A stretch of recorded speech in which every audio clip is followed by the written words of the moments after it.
Number 10. Mia Alif Chung and Tom Jackson. Mia Alif Chung was 20 years old when she took a gap year and traveled to Australia in 2016. She enjoyed it so much that she extended her working holiday visa. During that time, Mia stayed at a hostel in Queensland while working at a sugarcane farm. Just 4 days into her visit, a fellow guest named Smile Ayed held Mia at knife point and then stabbed her. Her friend, Tom Jackson, tried desperately to intervene, but Ayed stabbed him too. Both victims tragically died from the attack. In the days leading up to the attack, Ayed allegedly showed a troubling interest in Mia. He seemed obsessed, and Mia didn't return Ayed's feelings. His behavior made her uncomfortable, but the staff denied her a room change. Witnesses later said that Ayed followed the young woman around and that he made repeated comments about wanting to have sex with her. He also acted more and more bizarre in the hours before he stabbed Mia and Tom. Doctors had diagnosed Ayed with schizophrenia in the past, and he was under the influence of cannabis, which made him extremely paranoid. After stabbing Mia, Ayed jumped off a balcony, thinking he could fly. Psychiatrists deemed the suspect mentally unfit to stand trial, and the judge sent him to a treatment facility while he awaited deportation back to France. Authorities sent him back to France last year, 5 years after committing the horrifying murders, and he is currently in a mental health facility. Mia's mother found it in her heart to forgive Ayed because she believes it's what her daughter would want. She told the press that she wishes his family peace and was glad that a grieving mother could now visit her son. Number 9. Hannah Witheridge and David Miller. In 2014, British students Hannah Witheridge and David Miller went backpacking in Southeast Asia together. Sadly, it ended in a tragedy when the 20-something couple wound up dead along the shore of Koh Tao, a small island in the Gulf of Thailand. Authorities found their remains in the early morning, just hours after someone murdered them. The attacker had raped Witheridge, drowned Miller, and beat them severely during their final moments. 2 weeks later, police charged a pair of illegal workers from Myanmar named Zhao Lin and Wai Phyo in connection with the murders. The pair later claimed that they had confessed under duress, and it came to light that the police had tortured the men during their interrogations and allegedly mishandled evidence related to the case. Law enforcement maintained that the suspects were guilty based on DNA evidence, despite denying them the basic due process rights. Defense attorneys argued the police had rushed the investigation to make sure that they immediately arrested, charged, and convicted someone of the crime. He argued the police did this to preserve the island's image as a safe and popular tourist destination. The courts sentenced the pair to death in late 2015, but they received a stay of execution from Thailand's king in 2020 after exhausting all their appeals. The pair will spend the rest of their lives in prison. Their guilt remains questionable to many, who are more suspicious of the country's justice system than anything else.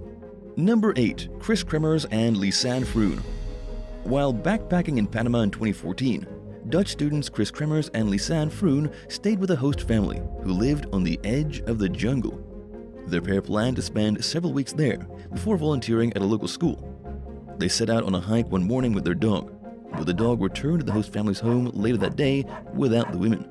KRIS and LISANNE were still missing the next day when their host decided it was time to report the disappearance to law enforcement. Local residents helped the authorities with a 10-day ground and aerial search that failed to turn up any trace of the missing travelers. Just as the case went cold, someone turned in a backpack containing both KRIS and LISANNE's cell phones and a camera. An investigation revealed that the phones had stayed on for 10 days following the women's disappearance, during which period they tried to call the police 77 times. They had first tried to call for help just hours into their hike. The film inside the camera turned up a disturbing collection of photos someone had taken during the early morning hours, about a week after the pair went missing. Images show their belongings spread out in rocks, mounds of dirt, and a bleeding wound on KREMERS' temple. 2 months after KRIS and LISANNE vanished, police found their bones. The remains were too decomposed to identify a cause of death, and the circumstances of their suspicious deaths remains a mystery. Number 7. THEO HAYEZ. 18-year-old THEO HAYEZ left Belgium for Australia in 2019, intending to return to his home country after his backpacking trip. But he never made it back. He was last seen leaving a nightclub in New South Wales. Employees had kicked THEO out because they believed he was drunk. His friends would later contest these claims, and surveillance footage would prove inconclusive. After leaving the club, the young man looked up directions to his hotel on Google Maps, but went in the opposite direction. An investigation showed that Theo spent roughly 7 minutes at a local cricket court, and based on the dense, seedy reputation of the path he took, his family believes that he wasn't alone. Authorities never found his phone, but relatives traced his last known location to a beach, where Theo sent a few text messages to friends and family members before his phone suddenly stopped receiving messages. Just hours later, the phone turned back on, which proved that it hadn't gone into the water. Eventually, the battery died. Detectives found no evidence of abduction or any other foul play, and they quickly ruled out suicide. They presumed Theo was dead because his bank account and social media showed no activity following his disappearance. They theorized he had fallen off a cliff while taking a Google Maps route that seems safer than it actually is. It's entirely plausible, especially considering 2 previous disappearances in that area of other people who fell into the sea, and nobody ever found them. Theo's baseball cap is the only physical evidence investigators ever found. Unless more clues turn up, the investigation will remain a cold case. Number 6. Anton PILIPA. Canadian anti-poverty activist Anton PILIPA vanished in 2012 while awaiting trial for weapons and assault charges. His family spent nearly 5 heart-wrenching years searching for him with no luck. Then, in late 2016, police in the Brazilian state of Rondônia spotted PILIPA walking barefoot on a roadside, over 6,500 miles from his home in Toronto. His clothes were dirty, and he had a long, disheveled beard. PILIPA had no ID on him, but an officer identified him with the help of foreign embassies. Police took him to a hospital, but he escaped. Authorities quickly tracked him down again. PILIPA's stunned family flew to Brazil to reunite with him. They suspected that the 39-year-old, who had a history of schizophrenia, had become symptomatic before he disappeared. It's believed that Anton reached Brazil almost entirely on foot, somehow crossing through 10 countries without a passport, and surviving off nature and the generosity of strangers. While PILIPA's brother Stefan admits that the timing of his disappearance suggests he was running from the law, he does not believe this was the reason Anton went missing. Shortly after the ordeal, his family said he was doing well and was happy to be with them again, despite still having to face his criminal charges from back in 2012.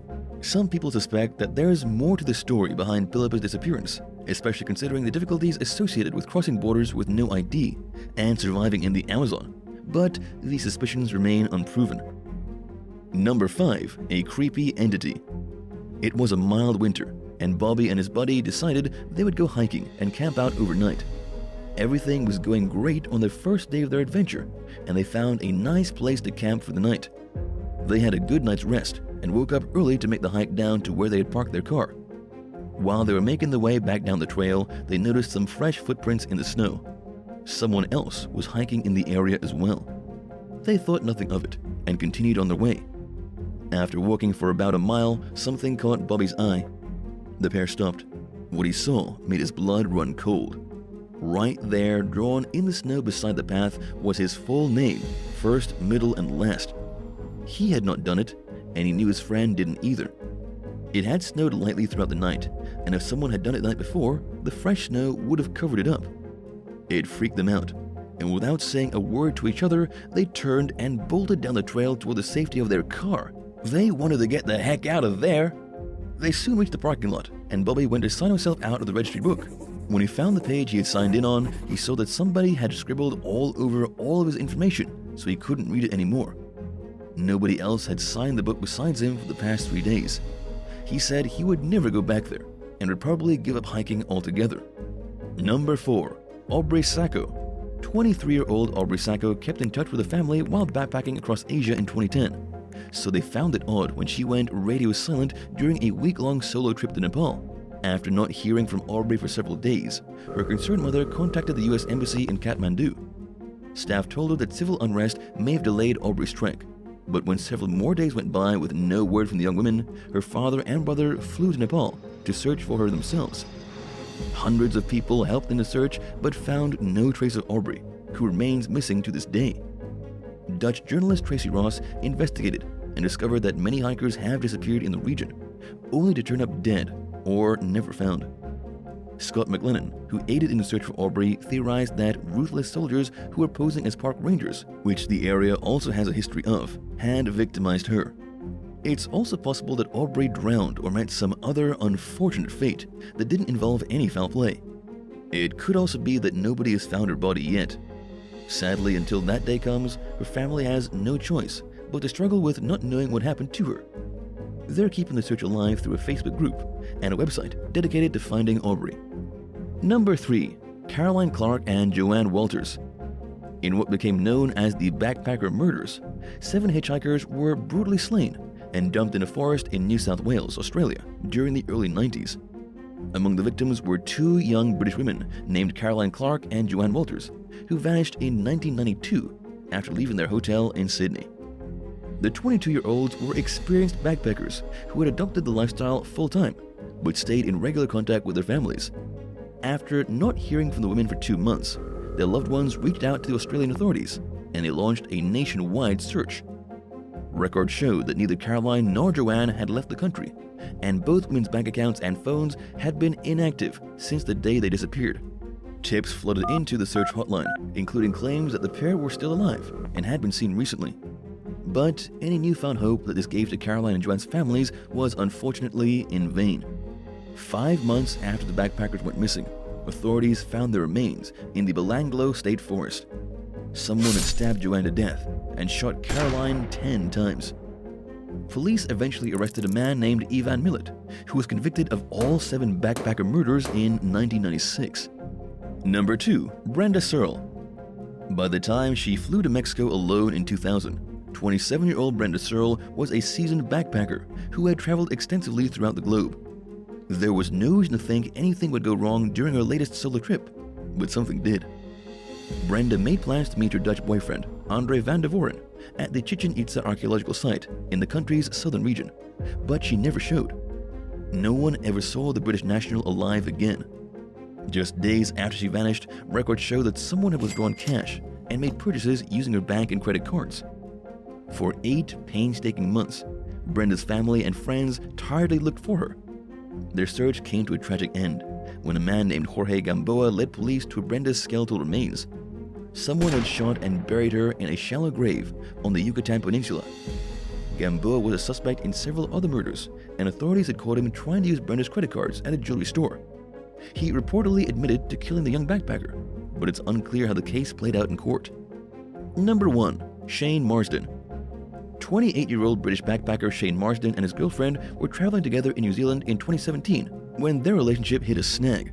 The pair broke up, and a few days later, Shane sent his mother a cryptic text that simply said, "I'm sorry." Shane disappeared, leaving no trace behind. Authorities traced the young man's phone to Thailand, where they believe he fled after the breakup. His trail went cold after that. Shane's devastated mother was at a loss for answers. She told the press that she had no idea her son was even in Thailand. Family, friends, and the police appealed to the public for information leading to Shane's whereabouts, but they failed to locate him, despite the case making international headlines. Much to everyone's relief, Shane was safe in Thailand.